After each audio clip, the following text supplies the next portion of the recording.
So welcome back to another rebuild here on NBA 2K24 Next Gen. In today's video, we are back with another episode of our Throwback Rebuild series, and today it's the 2019 Lakers. The 2018-19 season for the Los Angeles Lakers was not nearly as good as many people had hoped. This was LeBron James' first season in LA as a Laker, and the team finished with a record of 37-45. Now, LeBron obviously only played 55 out of 82 games, but he was surrounded by a young core that didn't really make sense timeline-wise. Obviously, the next offseason went ahead and pulled the trigger on the very, very big deal for Anthony Davis, but we are very much prior to that deal right now. So our goal is going to be to put a competitive team around LeBron in this entire Lakers group and hopefully get them banner 18. I guess technically it would be 17 because they won 17 in the bubble in 2020. You get what I'm saying. We're going to get them a championship. That's the goal. I've been loving the throwback rebuilds we've been doing. We've been kind of going into different eras and different years, which has been fun and a challenge at the same time because obviously there's not, 2K created rosters for every single year, which there should be. By the way, they do draft classes. I don't know why they can't do rosters, but really what I'm trying to say, if there's anything else you want to see down below in the comments section, let me know. I know we've been talking about it for like a week and a half now, but we're in a very weird point of the rebuild season because we're not fully into the off season with trades, free agency, draft, all that stuff. But we also still have to make videos. So that's why we're here doing this today and the videos that you'll probably be seeing all week. So very excited for this one today. Let me know anything else down below in the comments section. Let's get into this one. Let's go ahead and go over this Lakers roster. As I'm sure many of you are aware, this young core next to LeBron James never really worked out fantastically. They finished as the 10 seed this year in real life. And again, many of that, it can probably be contributed to LeBron only playing 55 games. But it is what it is. And this is still a pretty talented team. So starting out the point guard spot, Lonzo Ball just finished up his rookie season technically here. He's 20 years old. He's 79 overall. Lonzo's Lakers tenure was not great. I still think Lonzo Ball's best basketball was in New Orleans. He is now waiting to come back from a knee injury or whatever it is that has been hampering and lingering for many, very many years. So I love Lonzo. He was a super fun player to watch, especially like prior to him joining the NBA. And honestly, even when he's been in the NBA, he's been super enjoyable.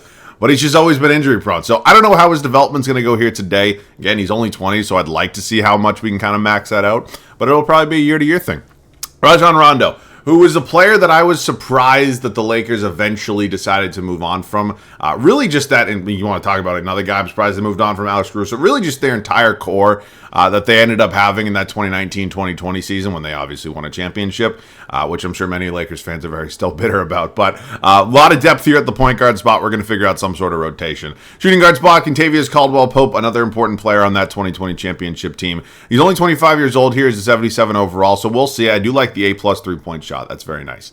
Lance Stevenson, probably just a role player, whoever the hell that is, pretending to be Lance Stevenson. Josh Hart was eventually part of the Anthony Davis trade. He's 23 right here. Certainly somebody I'd like to see develop. We all know how good he is today. And then Reggie Bullock, probably not going to be much for this team. Again, there's just a lot of guys in front of him, a lot of different names. Small forward spot, Brandon Ingram, only 21. He's third year in the league, technically heading into. So, yeah, I like Brandon Ingram. He's very good today. Some people think he'll probably be traded from New Orleans this offseason. But here in our world, what we're rebuilding right now, he's 21 and he's an 82 overall. So, certainly a building block for us. Svi Mykhailiuk, Celtics legend. No, Svi's not going to be playing today, let's be honest. All right, man of the hour. LeBron James obviously departed the Cleveland Cavaliers after the 2017-2018 NBA season. Now here in Los Angeles for his first full season. And as I mentioned, he only played 55 games. It is what it is. The man's basically fucking Iron Man. The guy can take off some games if he wants. But no, LeBron James, one of, if not the greatest player in the history of the sport. I would certainly like to help him get another ring. Kyle Kuzma. I think Kyle Kuzma could be a very interesting piece for us here today because he obviously was not part of the package that was sent over to the New Orleans Pelicans and landed them Anthony Davis. So I'm not really sure what we're going to do with Kuzma today because obviously right now he's behind LeBron, and if I move him to the small forward spot, he'd be behind Ingram. So we will figure it out.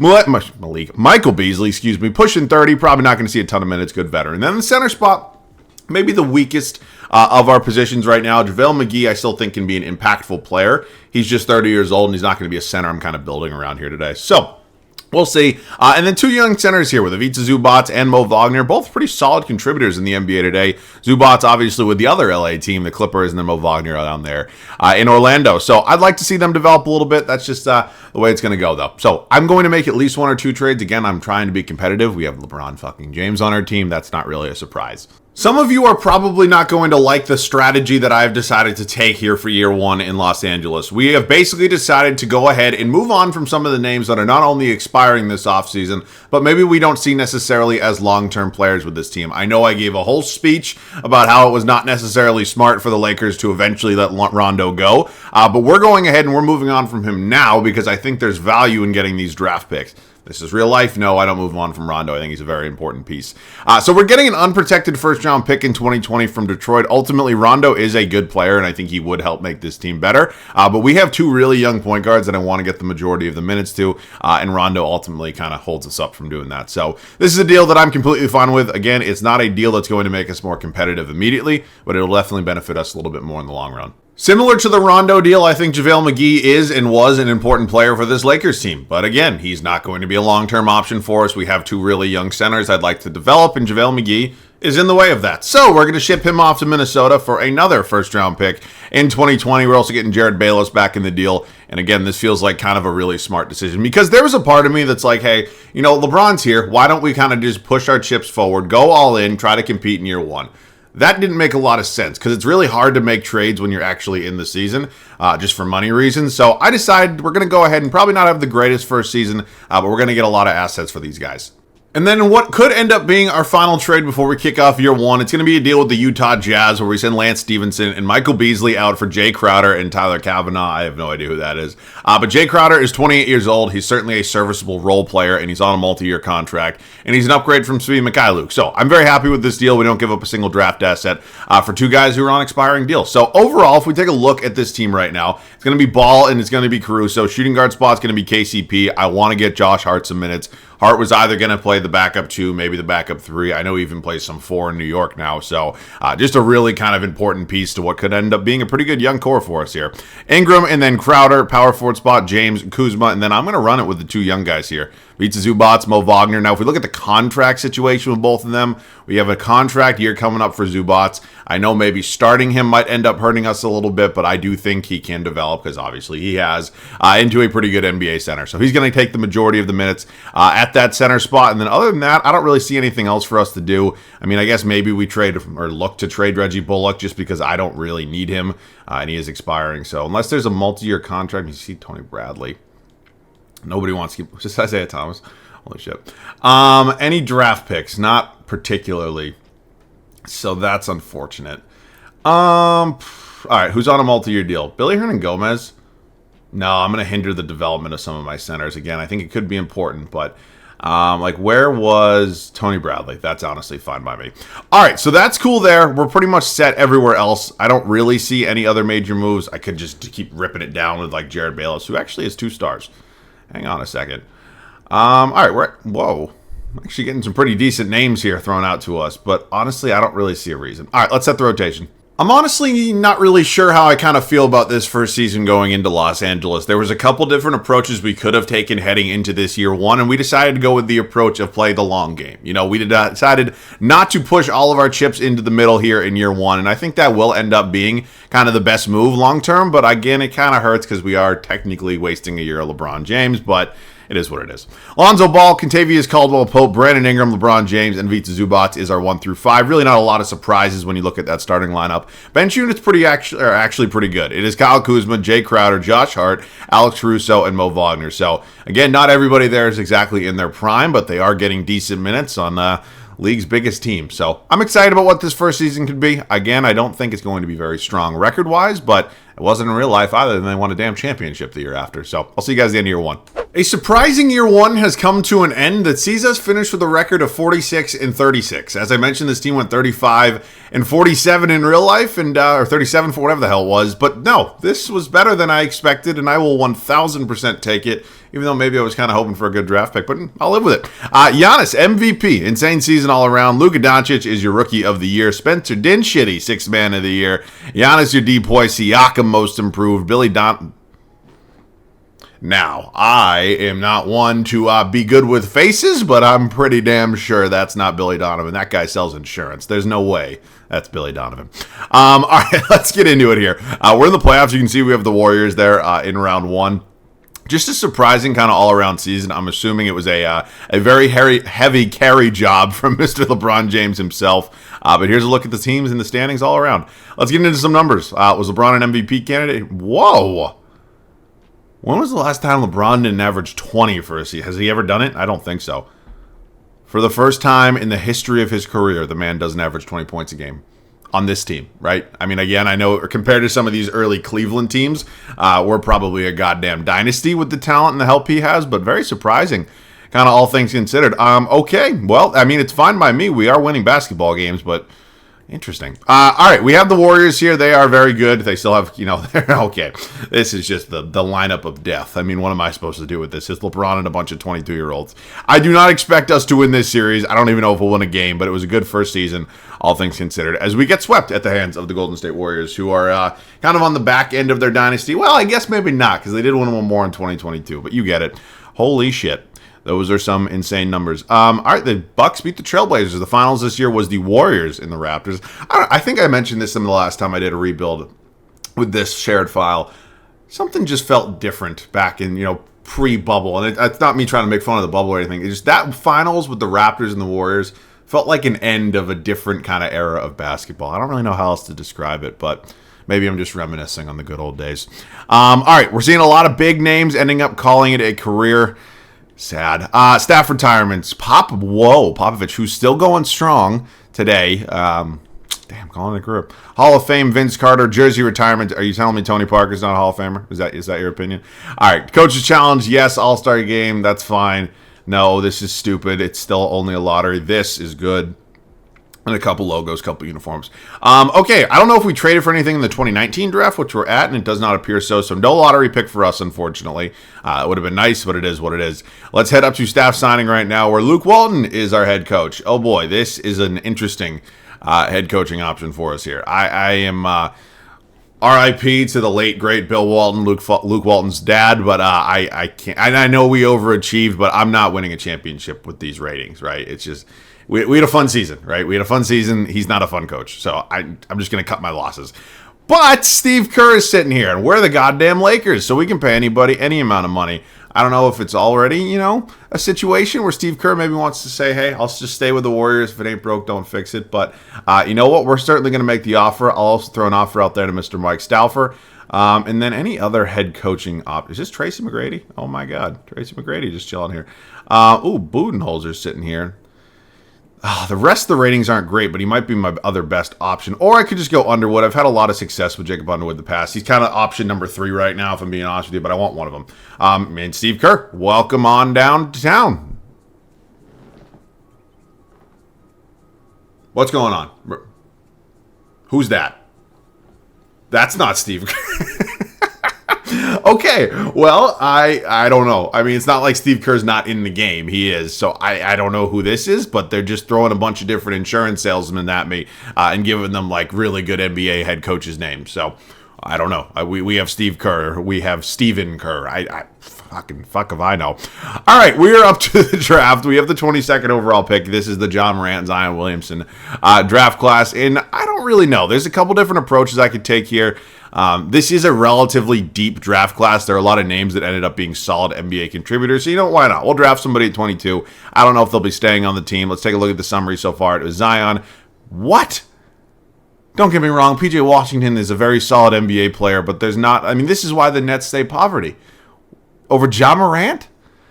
Come on, man. Okay, looking at my options right now. There's not a lot of great ones left. I think Matisse Thybulle is probably the best name on the board. I thought Cam Reddish was going to be so good. I still think he could be good, just in the right role, which ultimately really hasn't happened yet. He's been on a few different teams now. Keldon Johnson sitting here. I just know he's going to be an even lower overall. It's going to take a little bit more development. So really good defensive player like Matisse Thybulle. Doesn't really have a lot of offense in his game, but really good on-ball defensive player like Matisse Thybulle. I think makes a lot of sense for us. Can play the 2, can play the 3, whatever. Welcome to the team, Matisse. All right, he's a 76 overall, which is actually really good value for a 22nd overall pick. We have no team player options. We have Jared Bayless for a almost $8 million qualifying. We're going to pass on that opportunity. And then we enter free agency. It is a very good free agency class. If we wanted to, we could clear up some funds and get some guys here. Maybe just one of the big guys. We see KCP is a free agent here for us. I I actually kind of want to go ahead and clear up some money. Now, I'm not saying we're going to get one of the superstar names that's here, but it would be dumb not to try, right? Langston Galloway, who's making $7 million, is going to the defending champion Milwaukee Bucks for a first-round pick. Again, we have a lot of guys kind of on the lower end of this roster that are just making money that I don't really need to be spending. So we're going to go ahead and just hopefully clear these names out, and that'll give us a little bit more spending power to ultimately play around with. So Tony Bradley could be the final guy. I don't know if we're going to have enough, because I have a guy in mind. Well, I have two. I either want James Harden or I want Kyrie Irving. I think that makes a lot of sense. They're not big names that I'm typically able to sign. And I'd certainly like to give it my best effort in acquiring one of these superstars. So I'm going to make some offers here. I am hoping that one of them would be willing to accept a deal. I also offered Jokic, but I don't really want Jokic as much. Obviously, now he's the best player out of the three, but I also got him in my video on Friday. So I'm trying to mix it up a little bit. I don't know. I could also go after Jimmy Butler, but I also got him on Friday. So I'm trying to mix and match and hopefully get somebody who's pretty good. And James Harden, just like that, is officially here. I understand that we have to basically let KCP, Zubats, who gives a shit about Jared Bayless, he's a $17 million cap hold. Oh, missed me with that. James Harden is a 97 overall right now. I am 1,000% going to take him. So welcome to the team. Kyrie goes to Indiana. Jokic goes to the Suns. Wow. But James Harden, who is probably still a very strong MVP candidate at this point, take a look at some of his numbers. Well, not as great as I thought they maybe would be, but no, he's still James Harden. He's a 97 overall, obviously getting LeBron a little bit more help. I'm very excited about that. So now we have to fill out some other positions because we just let our starting center, Ivica Zubac, walk out the door. In all respect to Mo Wagner, he's not going to start for me. Domantas Sabonis is still an Indiana Pacer right now. He is not making a lot of money, and that obviously benefits us because we need to go ahead and get somebody who's pretty cheap. So Kyle Kuzma, who I do think is an important player to this team, was a key contributor on that bubble championship team.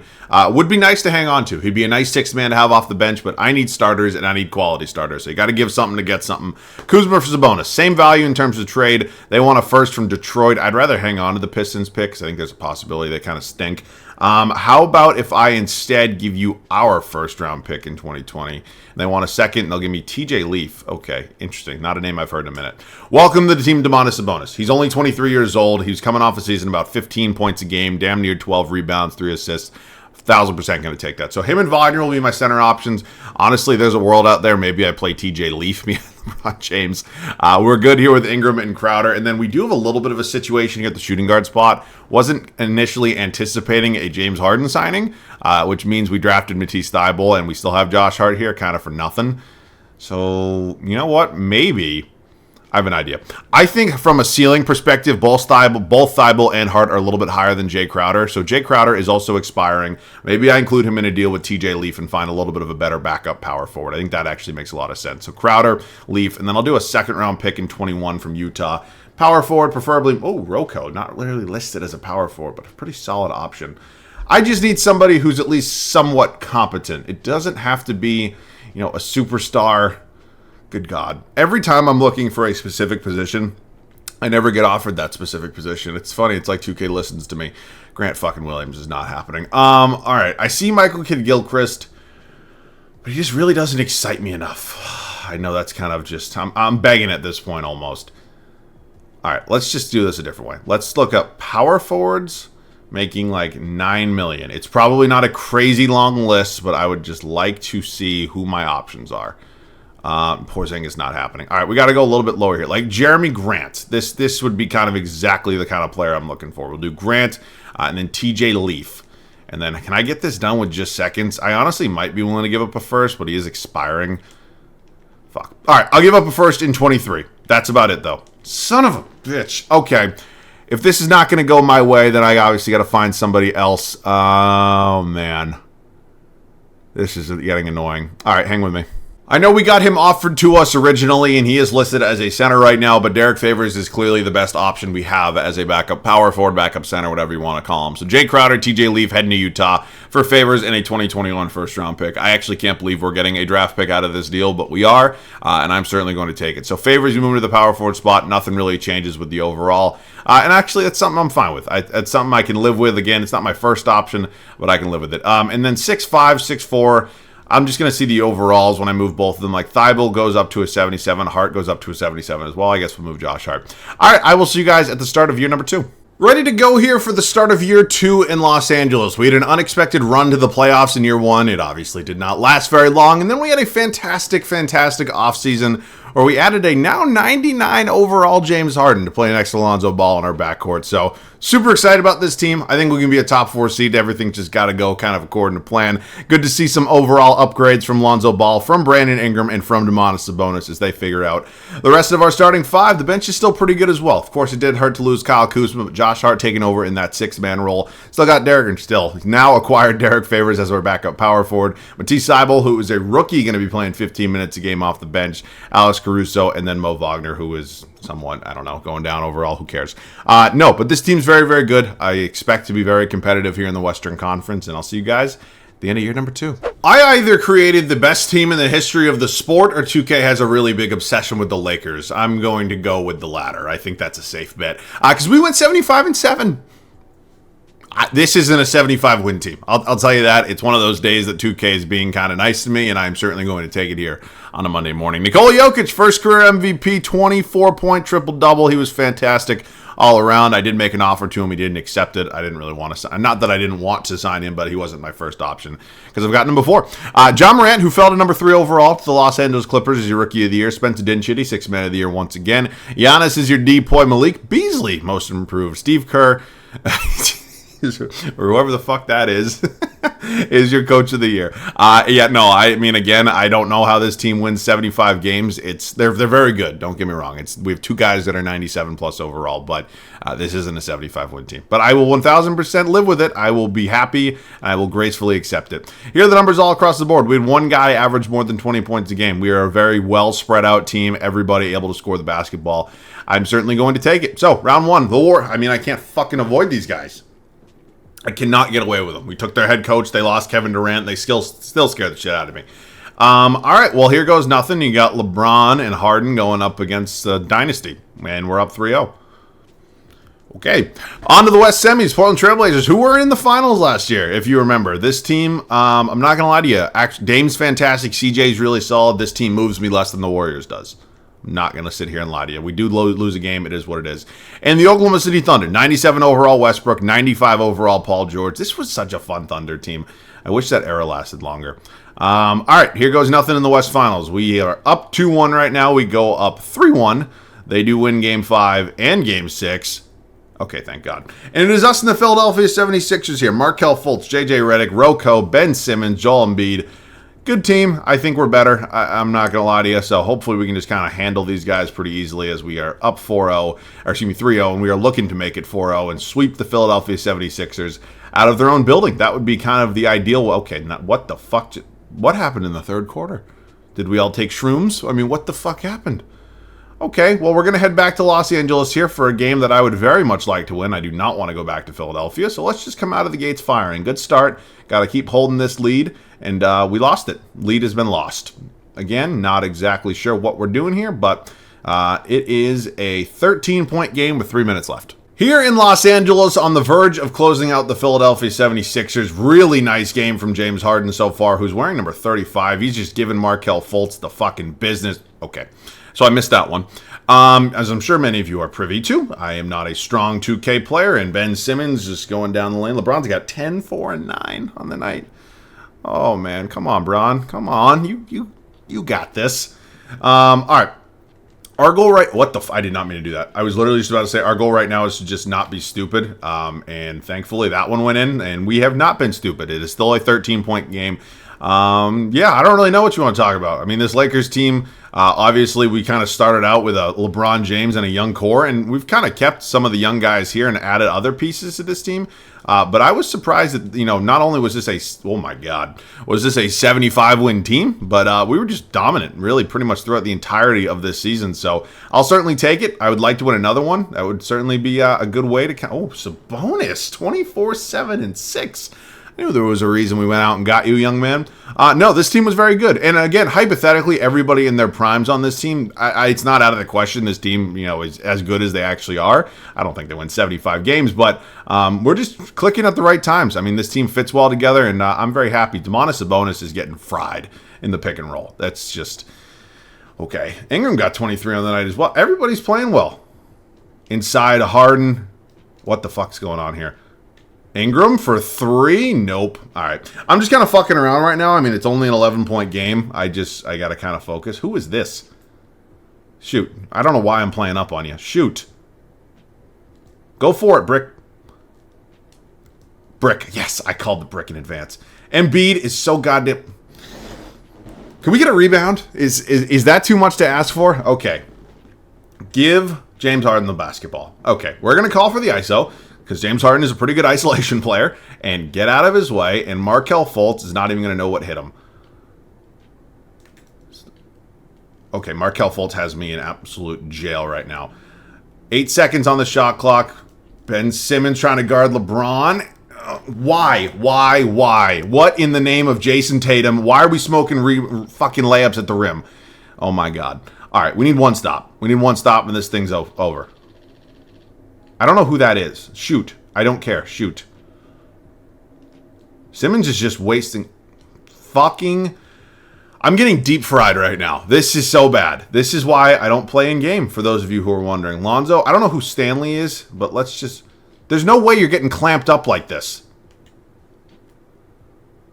What is happening? What is happening? I am so happy that we had a relatively big lead. It is a Monday morning, and I am not playing 2K well. Oh my God. That's a 2. That's a 2, right? Thank you. Okay, well, it's down to a 5-point game. They're going to foul... Oh my God. This is the worst gameplay in the history of fucking 2K. This is why I don't play in game. I'm not shooting free throws with fucking Lonzo. There's no way. All right, just give James Harden the ball. Again, they're going to foul. Makes sense. All right, I just hit 2 of these and this is over, and you guys are going to get to witness legitimately maybe the worst 2K in the history of this game. First free throw for Harden up, and it is good. I'm assuming Philly's also going to take a timeout after this, which is okay. We just got to hopefully put this thing to bed, and good night. Even through all my bad basketball, we managed to hang on. And James Harden, your finals MVP. It would be cool to see Harden get a ring at some point. All right, we are entering our final offseason before our final season. And we're in a pretty good spot right now. There's no reason to make many major changes. I might make... What is this? No, I don't know what that... No, thanks. There's no reason to make many major changes with this team. As I mentioned, I mean, we're in a good spot. And ultimately, if it ain't broke, don't fix it. Now, I don't want to run it back exactly because nobody likes that. We're obviously good with our head coach, Steve Kerr, whoever the hell this is, but I'm feeling good right now. I'm feeling good, and that's for an obvious reason. We just brought Banner 17 to Los Angeles, and I'd like to bring them 18 as well. So we do have 3 first-round picks, 15, 17, and 20. Looking at this team and the personnel, I mean, maybe there's a reason to make one upgrade, but I don't know. I don't really see a reason to force anything right now. I mean, there's not a lot here in terms of what I'm being offered. I'll actually just take this. Again, I don't really want Mario Hezonja, but I don't need those draft picks, right? They're not going to help me. So Hart and Wagner both going to be coming back. We look at qualifying. Sabonis and Ingram are obviously very, very big, important free agents for us. And this free agency class is not very great. So Sabonis is restricted. We don't have bird rights on him. We quite literally have the top 2 free agents. That's less than 25 a year. So I'm just going to pay Brandon Ingram. Yeah, that should do it. And then is it going to let me pay Sabonis, or am I going to... No, I'm going to have to wait. Well, he's restricted. A game should let me match it anyways. Do not renounce Sabonis, obviously. Derek Favors is now gone. I don't know if the game's going to let me bring him back, but I will not renounce him. Sabonis is going to go somewhere else, so we're just going to match it. Okay, good? Good. Okay, can we bring back... No, we cannot. Okay, it would have been nice to be able to bring back Favors, but ultimately... Well, we have, I don't know. We have some names here, unless... Who are the other free agents? Paul Millsap, just a little bit old. Oh, man. I don't really know. I want to sign old-ass Al Horford. We could actually get an upgrade here. Like, let's sign Jakob Poeltl. That's an upgrade at the center spot, or the backup center spot, and then we can include Wagner, and we'll include Hezonja in a deal. So how much of these... Wait, how much are they making combined? Because I still have some draft picks I can move as well. So it's about $4 million there, about 2. It's about $6 million we have in order to find ourselves a little bit of an upgrade at the backup power forward spot. So $6 million. Let's just look at our options. Again, probably not a very long list, but it's okay. Let's just see who is here. Did I try to get Kuzma back? I should just do that. Hezonja, not fucking James Harden. Hezonja, Wagner, and then as we head into the final season, I obviously cannot just take whatever you want. This is just taking way too long. Holy shit. This game's like slow today. It's like lagging. Thank you. All right, I'll see you guys at the start of the final regular season. Last year we won 75 games, still a little bit confused how. This season we are back and we're looking to win another championship. This team is just as good as we were last year, if not maybe even a little bit better. It is Lonzo Ball, James Harden, Brandon Ingram, LeBron James, Domantas Sabonis, bench unit. Brought back Kyle Kuzma after a short tenure away from the group. Got Matisse Thybulle here, Jakob Poeltl, Josh Hart, and Alex Caruso. So very, very talented team. I expect to be, 70-ish win team again. I'll see you guys at the end of year 3. Another MVP for Giannis, but more importantly, we go 73-9, which I would say ties the best record in NBA history, but, you know, that actually was done by us last year. So, Giannis, another MVP. Well, James Wiseman, Rookie of the Year. He's still kind of a huge what-if to me. Spencer Dinwiddie just owns the Sixth Man of the Year award. Giannis, another DPOY. SGA, Most Improved. Steve Kerr, or whoever that guy is your coach of the year. All right, we're the 1 seed. Really not a lot of surprises there. We're 15 games up on the 2-seeded Thunder, and we clearly have the best record in all of basketball. So here are the numbers on the season. Again, one guy, 20-plus points a game. LeBron James is now, until technically he's tied for the second option. Just kind of, wait, that's Ingram. Holy shit, LeBron. I don't know why. I just assumed this was LeBron. I wasn't even looking at the name. Okay, LeBron is taking a serious backseat, and he's the 4th option. Interesting. Rebound, Sabonis, assist, Lonzo. I'm assuming we're probably going to run through the playoffs pretty easily. This is, get Luka some help, please, both in real life and in 2K. We are up 3-1. We close them out in 5. Utah here. CP3. Okay. Pretty talented big three with him, Donovan Mitchell, Rudy Gobert. I just think we're just way too much for this team to handle. We sweep. Okay, West Finals, us and the Oklahoma City Thunder, who we beat last year, and I suspect we will probably beat again. Whoa, that went to 7. Okay. And then it's us and the Atlanta Hawks. Trae Young, Kyrie Thomas, Gallo, Zion. Zion and Trae would be fucking dangerous. We are definitely the better team in this series. We should close these guys out pretty easily, and we do just that. As LeBron James, 69% from 3. Okay. Very, very weird video for LeBron, but we obviously got him the help that he needed, and we ended up with 2 championships in this video. So that's 18 championships now, technically, for the Lakers. So this one was a blast. I have a game plan going into these videos most of the time. This was not it. I didn't think James Harden was kind of in play, but no, I very much enjoyed this, and I hope you guys did as well. Of course, we're in a weird spot right now. We're looking for different throwback, historic rebuilds, anything else, challenges, whatever. So let me know all that down below in the comment section. But this one was enjoyable. Good time doing it, and I hope you guys enjoyed as well. That's it for me. As always, thanks so much for watching. I love you guys. I'll catch you guys all in the next one.